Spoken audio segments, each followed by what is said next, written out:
В этот раз к подписанию соглашения о неприменении силы в отношении Абхазии и Южной Осетии дипломаты были близки как никогда. Документ, в который МИД Абхазии внес необходимые коррективы, согласовали со всеми заинтересованными сторонами. Поправок больше не было. Оставалось лишь текст соглашения озвучить, но в самый последний момент грузинская сторона отступила. Все участники, и включая сопредседателей женевских дискуссий, делегации Соединенных Штатов Америки, но все как бы приветствовали возможность принятия этого совместного заявления.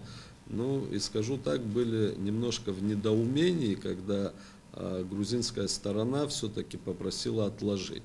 Ну, как бы уже фактически согласованный сторонами текст. О неконструктивных действиях Грузии внешнеполитическое ведомство Абхазии заявляло не раз. Примеров тому великое множество. Взять хотя бы тему беженцев. Грузия использует каждую возможную площадку для обсуждения этого вопроса, в то время как у Абхазии и Южной Осетии есть только одна – Женевская. Такой подход подтверждает, что Грузия не заинтересована и не готова к конструктивному диалогу. Грузинская сторона выносит этот вопрос везде, куда она может достучаться. Мы же ограничены одной площадкой.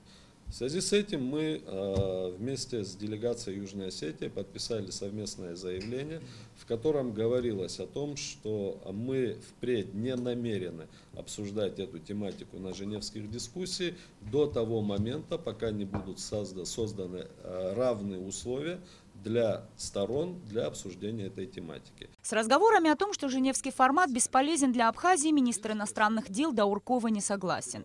В Женеве наша республика присутствует как полноправная сторона и имеет возможность напрямую донести свое мнение до дипломатов США, ЕС, ООН и ОБСЕ. Понятно, что хочется быстрых результатов, но практика показывает, переговорный процесс – единственный способ разрешения вопроса. У нас есть прямой доступ и прямая возможность говорить с представителями американской делегации, с представителями Организации Объединенных Наций, Евросоюза, ОБСЕ. Это все те акторы, которые сегодня играют на мировой площадке.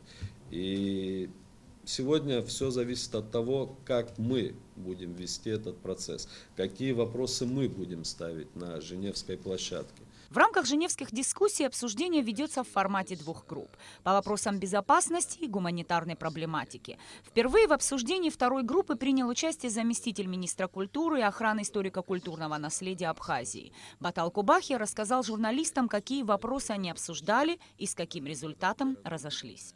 Все, что строилось на территории Абхазии различными цивилизациями, народами в любое время, начиная от эпохи бронзы и античного времени, это культурное наследие Абхазии. Мы не позволим никому из этой мозаики культурного наследия выделять один или другой объект и говорить, что это, например, грузинская архитектура, или русская, или греческая, и вот они будут им заниматься. Батал Кубахи уверен, что без воли грузинской стороны восстановление всех архивов и письменных раритетов невозможно. Более 90% документов, например, градостроительных, находится в Грузии, и получить их Абхазия может только путем переговоров, говорит Кубахи. И тут важно понимать, какие из них нашей стране необходимы в первую очередь. Нету систематизированной работы по тем материалам, которые все-таки сюда поступают, и необходимо сделать некую дорожную карту, на которой мы могли бы обозначить долгосрочную цель, что мы хотим от этого направления, и краткосрочные результаты, которые мы имели позавчера, в прошлом году, и в этом году. 40-й раунд женевских дискуссий, по сути, завершился без особых успехов.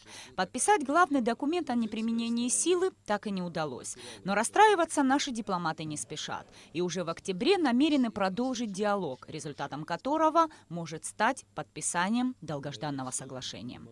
Нисфарш Бабислан Шхинджерия, Абхазское телевидение.